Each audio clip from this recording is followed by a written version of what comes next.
샬롬, 주님의 평화가 함께 하시기를 축복합니다.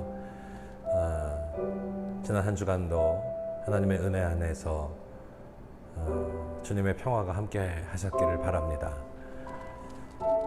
우리는 지난 주일 우리가 여러분 다 함께 하지 못하는 말하자면 비대면 영상 예배를 하나님 앞에 드릴 수밖에 없었습니다. 영상으로 송출하면서 참 마음이 아팠어요. 여러분 성전의 예배로 하나님 앞에 올바로 예배드리지 못하는 그 모습, 하나님 앞에 부끄럽고 너무 속상하고 너무 가슴 아픈 그런 주일을 보냈습니다. 그런 가운데서도 주님이 주시는 말씀을 전하기를 힘썼습니다. 누구든지 나를 따르라거든 자기를 부인하고 자기 십자가를 지고 나를 따를 것이니라. 이 시대의 그리스도인들에게 주신 하나님의 명령입니다. 우리는 이 명령을 주의 뜻 안에서 잘 받들어야 하겠습니다. 자기 십자가를 지라라고 하는 것이 우리에게 부담을 지우시겠다는 것이 아니라 우리 주님이 대신 멍에를 지고 가시겠다고 하는 주님의 초청임을 우리는 기억해야 할 것입니다. 자기 십자가를 지라라고 하는 것은 이 시대를 향한 우리의 사명입니다. 책임입니다. 그 책임 우리 교회가 감당하기 원하고 우리 성도들이 함께 감당해 나아갈 수 있기를 원합니다. 비록 이 코로나19 사태로 성전의 예배가 힘든 가운데 있으나 여러분 있는 곳에서 하나님을 찾으시길 바랍니다. 하나님을 예배하는 그곳에 주님께서 함께 하실 것입니다. 하나님을 찾는 그곳에 하나님의 거룩한 주의 성령의 임재가 함께하여 주실 줄로 믿습니다. 주의 도우심을 따라서 오늘도 예배하며 하나님의 뜻 가운데 바로 서는 우리 모두가 되기를 우리 주 예수 그리스도의 이름으로 간절히 축원합니다. 예수가 우리를 부르는 소리 그 음성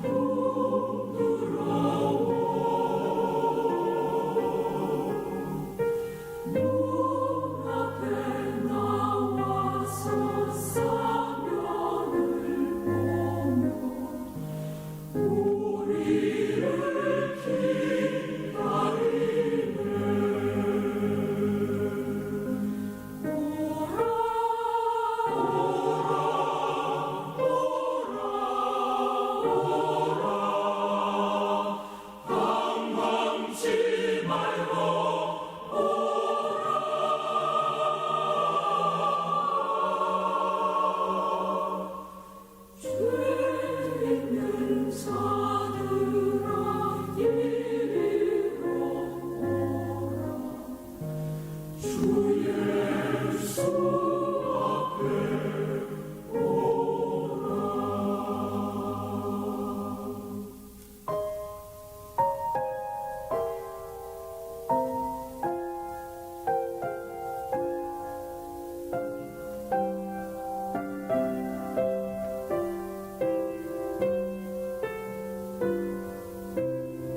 제3장.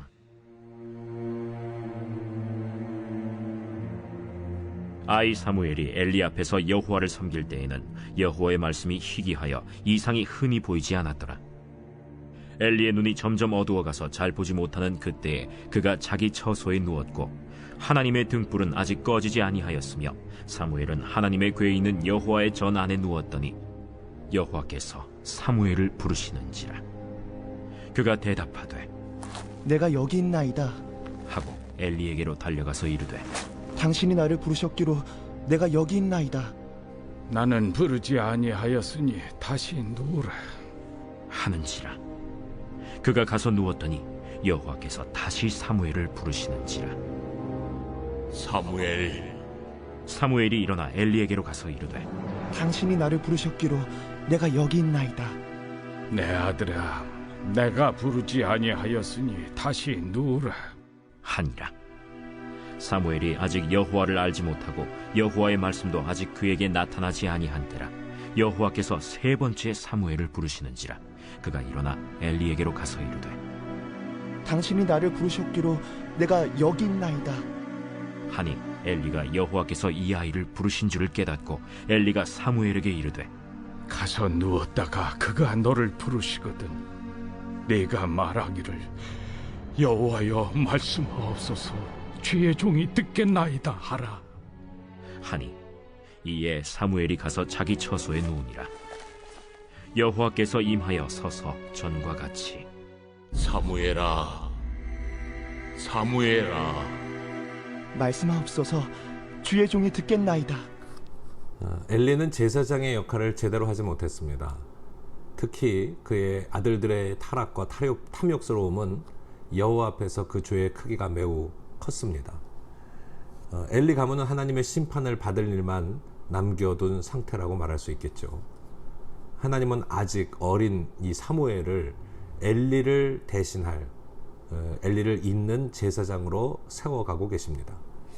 타락한 시대를 밝힐 영적인 지도자로 사무엘을 택하시고 세우셔서 하나님의 말씀을 전하게 하고 있는 것입니다. 악한 일로 가득한 이 세상을 바라보면서 우리가 사는 이 시대도 당시 이스라엘과 크게 다르지 않다는 생각이 듭니다. 악화 일로로 나아가는 그런 달리는 시대일수록 하나님의 일을 온전히 행하는 용기와 그런 믿음을 가진 사람들을 세워서 영적으로 이 타락한 세상에 생명의 빛을 비추시고 길 잃은 영혼들을 구원의 길로 인도하시는 하나님, 이제 그 일들을 이루실 하나님의 은혜들을 우리 사무엘을 통해서 함께 살펴보기를 원합니다. 본문으로 나아가겠습니다. 하나님은 사무엘을 어떻게 부르셨습니까? 첫째, 말씀이 희귀할 때 부르셨습니다. 사무엘이 여호와를 섬길 때는 말씀이 희귀한 때라고 했습니다. 엘리 제사장 집안의 타락으로 인해 하나님의 말씀은 백성들에게 온전히 전해지지 않았습니다. 하나님과 백성 사이의 중재자를 잃어버린 시대에 하나님은 사무엘을 부르셨습니다. 말씀과 계시가 드문 시대를 살아가는 백성들을 외면하지 않으시고 사무엘을 부르신 것입니다. 우리도 주변을 보면서 말씀의 능력이 희귀한 시대를 살고 있음을 느낍니다. 이 시대야말로 하나님께서 우리를 부르시는 때입니다. 시편 119편 105절 말씀처럼 주의 말씀은 내 발의 등이요 내 길의 빛이 되십니다. 성도인 우리는 말씀을 가까이 하고 말씀에 순종하면서 영적으로 어두운 시대를 밝히는 등불 역할을 감당해야 합니다. 둘째, 하나님의 곁에 있을 때에 부르셨습니다. 사무엘은 하나님의 궤가 있는 성전 안에 누워 있었습니다. 그곳에는 하나님의 현존을 의미하는 등불이 있었습니다. 등불이 꺼지지 않도록 살피며 그곳에서 지내고 있던 사무엘은 하나님 곁에 머무르고 있던 셈이었습니다. 정작 제사장인 엘리는 자기 처소에 누워 있었습니다. 사무엘은 하나님의 부르심에 언제든지 즉각 응답할 준비가 되어 있었습니다. 우리도 사무엘처럼 하나님 곁에 있어야 합니다. 이것은 늘 하나님 앞에 있다고 의식하며 사는 것을 말합니다. 이러한 마음 자세로 살면 내 마음대로, 내 멋대로 살기가 어렵습니다. 섣부른 내 생각과 판단은 내려놓고 하나님의 말씀대로 살게 됩니다. 내 곁에 계신 하나님이 계신 것처럼 그렇게 살 때 하나님은 우리를 부르십니다. 셋째, 응답할 때까지 부르셨습니다. 하나님은 3번이나 사무엘을 부르셨습니다. 어린 사무엘은 아직 여호와를 알지 못해 매번 엘리 제사장에게로 달려갔지만 하나님은 그런 사무엘을 다시 부르셨습니다. 사무엘을 부르는 음성이 하나님의 음성임을 알아챈 엘리 제사장은 사무엘에게 어떻게 해야 하는지 알려주었습니다. 마침내 사무엘은 하나님의 부르심에 말씀하옵소서 주의 종이 듣겠나이다 하고 응답합니다. 하나님은 사무엘이 당신의 부르심에 응답할 때까지 찾으셨습니다. 이와 같이 하나님은 오늘 우리를 부르고 계십니다. 비록 우리는 하나님을 눈으로 직접 뵐 수 없지만 말씀에 귀 기울이고 말씀대로 살고자 노력할 때 나를 부르시는 하나님의 음성을 분명하게 들을 수 있습니다. 하나님의 말씀과 그 하나님의 사랑의 부재, 그러니까 하나님의 말씀과 사랑이 잘 희귀한 시대에 우리가 살아가는 가운데 있습니다. 힘겨운 이 시대 속에서 하나님은 사무엘을 부르신 것처럼 우리를 부르십니다. 우리는 하나님을 모르는 이들에게 복음을 전하도록 그렇게 부르심을 받은 사람들입니다. 하나님은 우리가 응답하실 때까지 부르실 것이고 하나님의 부르심에 응답하여 말씀대로 살면서 그 말씀을 전하는 우리 성도들이 되어야 하겠습니다. 이제 묵상 질문하겠습니다. 하나님이 사무엘을 부르신 때는 언제입니까? 라고 묻고 있는데요. 하나님이 사무엘을 부르신 그때는 말씀이 희귀한 그 시대였습니다. 하나님의 말씀이 더 이상 들려지지 않은 때, 그리고 백성들에게까지 전달되지 않은 때, 어딘가가 막혀 있는 것이죠. 이것은 영적인 지도자들의 문제가 큽니다. 영적인 지도자들이 하나님 앞에 바로 서지 못하게 됐을 때 결국 그 하나님의 말씀이 백성들에게 전달되지 못하는 그런 큰 어려움이 있는 것이죠. 이 시대를 살아가는 오늘 우리들, 하나님의 말씀이 희귀하다라는 건 하나님 말씀하시지 않는 것이 아닙니다. 그 말씀을 깨닫지 못하고 그 말씀을 온 세상에 바로 전하지 못하기 때문입니다. 오늘 우리는 하나님 말씀이 희귀한 시대에 주님의 말씀을 잘 귀 기울여 듣고 주의 부르심 앞에 바로 서며 또 그 말씀을 온 세상에 우리의 삶으로 잘 전하고 증거할 수 있는 성도의 삶을 살아갈 수 있도록 애쓰고 노력해야 할 줄로 믿습니다. 하나님 앞에 엎드려 기도하시고요. 항상 말씀 앞에 있기를 힘써야 할 것이고 그 말씀이 오늘 우리에게 하시는 그 은혜가 무엇인지 또 그 말씀하시는 바가 무엇인지를 우리가 늘 붙들고 묵상하면서 또 이 말씀을 실천해 나가기를 힘쓰는 오늘 우리 그리스도인들 되시기를 소망합니다. 적용 질문하겠습니다. 하나님이 나를 믿음의 사람으로 부르신 이유는 무엇일까요? 라고 하는 질문의 말씀이죠. 하나님이 나를 믿음의 사람으로 부르신 이유는 분명합니다. 오늘 사무엘을 부르신 것처럼 말씀이 희귀한 시대에 하나님의 일꾼을 찾으시는 것이죠. 여러분, 사무엘이 하나님 앞에 주의 종이 여기 있나이다 응답한 것처럼 하나님 나를 부르실 때 하나님 나를 사용하여 주시옵소서.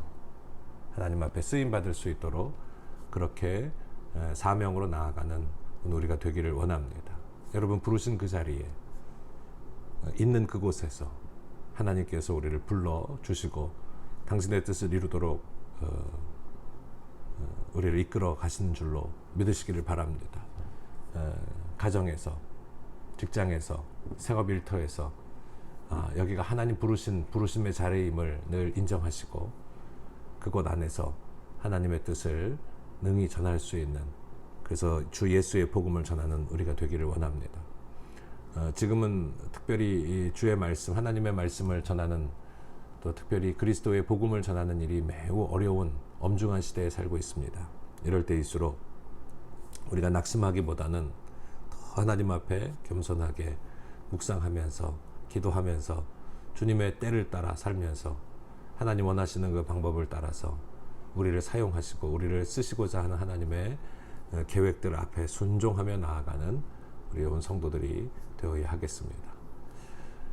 이제 찬송 부르고 함께 예물 봉헌하시고 또 마지막으로 기도하겠습니다.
기도하겠습니다. 은혜와 자비가 풍성하신 거룩하신 아버지 하나님, 저희들을 예배의 자리로 불러주시니 감사를 드립니다. 우리가 부르심을 받은 그곳에서 하나님을 온전히 예배하는 거룩한 예배자들 다 되게 하여 주시옵소서. 이 시간 사무엘을 부르신 하나님을, 또 하나님의 부르심을 입은 사무엘을 생각합니다. 말씀이 희귀한 이 시대에 하나님의 음성이 온 백성에게 온전히 전달되어지지 못하는 이 안타까운 현실 속에서 우리가 무엇을 해야 할지 생각해 봅니다. 거룩하시고 자비하신 아버지 하나님, 우리를 택하시고 부르셨으니 하나님의 일꾼 삼아 주시옵소서. 또한 우리도 사무엘처럼 하나님의 부르심에 순종하며 응답하며 나아갈 수 있게 하여 주시옵소서. 그리하여 말씀이 희귀한 이 시대에 하나님의 말씀에 귀 기울이며 그 말씀을 가슴에 품고 그 말씀을 살아내며 하나님의 말씀을 온 세상에 증거하는 이 땅의 그리스도인들 될 수 있도록 인도하여 주시옵소서. 우리의 연약함을 고치시고 이 땅에 코로나 사태로 말미암아 하나님 앞에 옳게 예배하지 못하는 이 안타까운 현실 주님께서 속히 긍휼히 여기셔서 불쌍히 여기셔서 치유하여 주시고 예배가 회복되고 성전의 예배로 하나님 앞에 영광을 돌릴 수 있는 날이 속히 다가올 수 있도록 은혜를 베풀어 주시옵소서. 점점점 많아져가는 이 코로나 확진자들의 숫자를 주님께서 다스려 주셔서 속히 안정되게 하시고 이 나라의 민족을 하나님의 은혜 가운데 능력 가운데 붙들어 주시옵소서. 전 세계에 고통받고 아픔 속에 있는 모든 이들을 주님께서 위로해 주시고 다스려 축복하여 주시옵소서. 치유하여 주옵소서. 우리가 하나님 앞에 귀한 예물 드립니다. 받아주시고 주님의 은혜로 채우시고 우리의 삶에 하나님의 풍족하고 풍성한 은혜로 축복하여 주시옵소서. 감사를 드리며 이 모든 말씀을 우리 주 예수 그리스도의 이름으로 간절히 기도드립니다. 아멘. 하늘에 계신 우리 아버지시여, 이름이 거룩히 여김을 받으시오며 나라가 임하시오며 뜻이 하늘에서 이루어진 것 같이 땅에서도 이루어지이다. 오늘 우리에게 일용할 양식을 주시옵고 우리가 우리에게 죄 지은 자를 사하여 준 것 같이 우리의 죄를 사하여 주시옵고 우리를 시험에 들게 하지 마시옵고 다만 악에서 구하시옵소서. 내게 나라와 권세와 영광이 아버지께 영원히 있사옵나이다. 아멘. 샬롬. 하나님의 은총이, 주님의 평강이 여러분 가운데 함께 하시기를 축원합니다. 예배를 마쳤습니다.